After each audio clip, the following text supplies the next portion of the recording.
అలానే మిసేశ్రావు, ఈ మధ్యకాలంలో నేను ఉద్యోగుల మీద ఉన్నది ఉన్నట్టు మాట్లాడుతూ ఉంటే కొంతమందికి బాధ కలుగుతుంది. నేను ఎప్పుడు కూడా అవినీతి పరులైనటువంటి ఉద్యోగుల గురించే మాట్లాడతాను. నిజాయితీ పరులైనటువంటి ఉద్యోగుల గురించి మాట్లాడను, గౌరవిస్తాను, గౌరవం కూడా.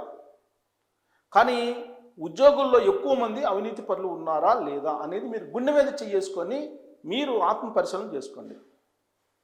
మీ కారణంగా, అవినీతి పరులైనటువంటి ఉద్యోగుల కారణంగా సమాజం ఏమైపోతుందని చెప్పడానికి ఇది ఒక ఉదాహరణ. ఇది మంగళవారం రోజు ఏసీబీ రైడ్ చేసింది తెలంగాణలో. ఇతను మోహన్ లాల్ నాయక్, ఇతను R&B ENC. ఏసీబీ రైడ్ చేస్తే 200 కోట్ల రూపాయల విలువైనటువంటి భూములే బయటపడ్డాయి. 2.5 కేజీల బంగారం, 6 కేజీల వెండి, ఇగోండి చూడండి, 6 కేజీల వెండి, బంగారపు బిస్కెట్లు, ఫ్లాట్లు, విల్లాలు, ఇలా బయటపడినటువంటి ఆస్తులు ప్రాథమికంగా లెక్కేస్తేనే కేవలం భూములు 200 కోట్లు, దాదాపు 20 ఎకరాల భూమి, 20 ఎకరాల భూమి. ఇది మొత్తం లెక్కేస్తే ప్రాథమికంగా 200 కోట్లు. దాని వాల్యూ, మార్కెట్ వాల్యూ లెక్కేస్తే 500 కోట్లు ఉంటుందని ఏసీబీ చెప్తుంది. మరి ఇలాంటి ఏసీబీ రైడ్ జరిగినప్పుడు బయటపడుతున్నటువంటి ఆస్తులను చూస్తే సామాన్యులకి ఎవరికైనా సరే కలలో కూడా ఇంత ఆస్తులు కూడబెట్టేటువంటి సాధ్యమా? కూడబెట్టేటువంటి ఆలోచన వస్తుందా కలలో కూడా? సుమారుగా 500 కోట్లు ఈ దుర్మార్గుడు కూడబెట్టాడనంటే ఇదంతా ప్రభుత్వానికి రావాల్సినటువంటి సంపద కదా, ప్రజలకు సంబంధించినటువంటి సంపద కదా.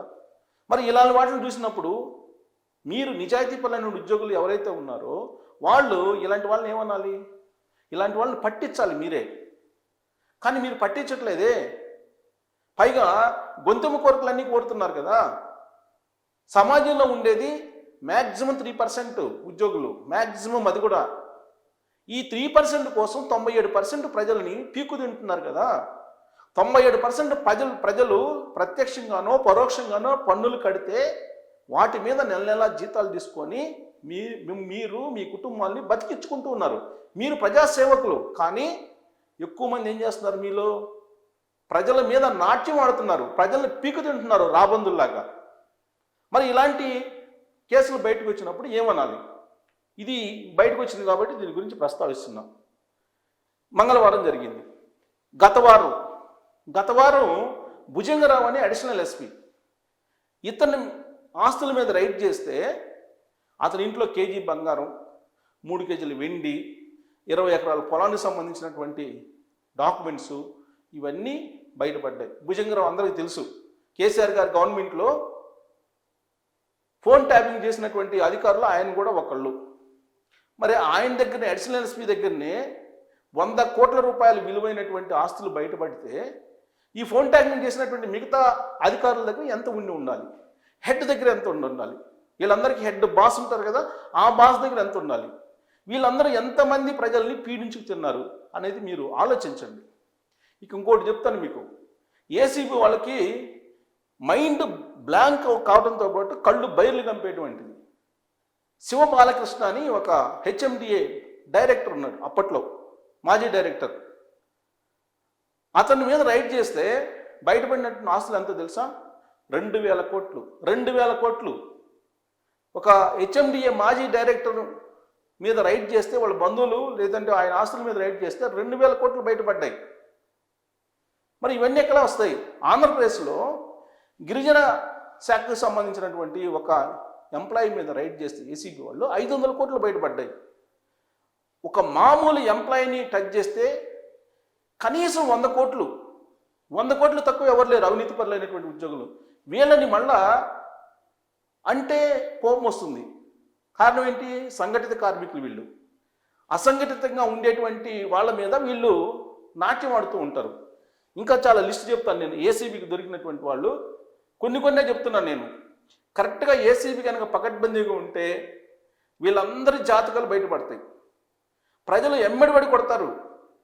ఈ విధమైనటువంటి దోపిడీ ఆకపోతే అసలు సమాజాలు నిలబడుతున్నారు రాబోయే రోజుల్లో. అదేమంటే ఏమంటారు ఉద్యోగులు? పాలకులు దోచుకోవట్లేదా? వాళ్ళని ఎందుకు ప్రశ్నించట్లేదు? ప్రశ్నిస్తాం. ఖచ్చితంగా సిబిఐ ఎంక్వైరీ చేసినప్పుడు సిబిఐ ఎంక్వైరీ చేసిందని చెప్పిస్తున్నాం. పాలకులు దోపిడీ గురించి మాట్లాడుతున్నాం. మీడియా ఉండబట్టి ప్రశ్నించబట్టే ఈ మాత్రం ఉంది. లేదంటే మొత్తం సమాజాన్ని మింగేసింది వాళ్ళు, పాలకులను, అవినీతిపరమైనటువంటి ఉద్యోగులు కొంతమంది.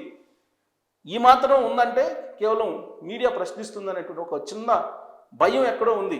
ఇప్పుడు ఆ భయం కూడా పోయింది మీడియా మీద. ఎందుకంటే మీడియా కూడా కొంత కల్మషం అయిపోయింది, అక్కడ కూడా చీకటి కొండలు ఉన్నాయి కాబట్టి. కానీ సమాజాన్ని పీకు తినేటువంటి ఉద్యోగులు కరెక్ట్గా ఉంటే ఈ సమాజం ఈ పరిస్థితికి రాదు. ఎందుకంటే ప్రజలు రక్షించమని చెప్పి వాళ్ళకి ఉద్యోగాలు ఇస్తారు. ఉద్యోగం బాధ్యతలు స్వీకరించేటప్పుడు ఒక ప్రమాణ పత్రం మీద సంతకం పెడతారు. ఆ ప్రమాణ పత్రంలో ఏముందో చదువుకోవాలి. వాళ్ళు చదువుకొని దాని ప్రకారం నడుచుకోవాలి. కానీ అలా నడుచుకునే వాళ్ళు చాలా తక్కువ మంది ఉన్నారు. ఇవాళకి కూడా దైవ సమానులైనటువంటి నిజాయితీ పరులు ఉన్నారు. అలాంటి వాళ్ళకి గౌరవం ఇవ్వాల్సిందే. కానీ ఎక్కువ మంది అవినీతి పరులు ఉన్నారు. ఇక నేను లిస్టు తీస్తే ఆంధ్రప్రదేశ్లో అలాగే తెలంగాణలో Jaganmohan Reddy GHMC town planning, ఇతను 150 కోట్లు ఆస్తులు సంపాదించారు. 150 కోట్లు ఈ రైడ్ చేశారు. గ్రేటర్ హైదరాబాద్ మున్సిపల్ కార్పొరేషన్కి సంబంధించినటువంటి టౌన్ ప్లానింగ్ విభాగంలో పనిచేసే మామూలు ఉద్యోగి. ఇతని దగ్గర 150 కోట్లు. ఇక ఆంధ్రప్రదేశ్కి వస్తే గొల్ల వెంకట రఘు, ఇతను టౌన్ అండ్ కంట్రీ ప్లానింగ్ మాజీ డైరెక్టర్గా పనిచేశారు. ఇతని ఆస్తులు 800 కోట్లు. 800 కోట్లు ఏసీబీ రైడ్ చేస్తే బయటపడింది. ఇక ఆంధ్రప్రదేశ్లో ఏపీ పొల్యూషన్ కంట్రోల్ బోర్డు ఈఈగా పనిచేశారు డి చంద్రశేఖర్ రెడ్డి. ఇతని ఆస్తులు 100 కోట్లు పైన, 100 కోట్లు పైన ఉంటాయి. అంటే 100 కోట్ల పైన అంటే దీంట్లో బంగారం ఉంటుంది, వెండి ఉంటాయి, పొలాలు, భూములు. ఎవరిని మీరు టచ్ చేసినా 50 ఎకరాలు తక్కువ లేదు ఎవరికి. 50 ఎకరాలు, విల్లాలు, కిలోల కొద్ది బంగారం, వెండి, ఇవన్నీ వెరసి 100 కోట్ల రూపాయలు.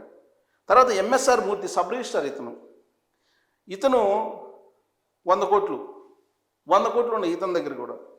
సో ఇలా మనం కనుక టౌన్ ప్లానింగ్ కానీ, రెవెన్యూ కానీ, ఆర్ఎండ్బి కానీ ఇలా డిపార్ట్మెంట్ వైజ్ కనుక లెక్కేసుకుంటూ పోతే అనేక మంది అవినీతికి పాల్పడినటువంటి అధికారులు మనకి కనిపిస్తూ ఉంటారు.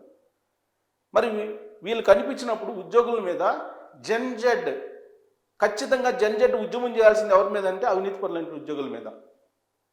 వాళ్ళు బొద్దింకల పేరుతోటి చీఫ్ జస్టిస్ ఆఫ్ ఇండియా చేసినటువంటి వ్యాఖ్యలకి ప్రతిస్పందనగా ఆన్లైన్లో ఒక రాజకీయ పార్టీని పెట్టారు, కాక్రోచ్ జనతా పార్టీ అని. ఒక పెద్ద ఉద్యమాన్ని నడుపుతున్నారు.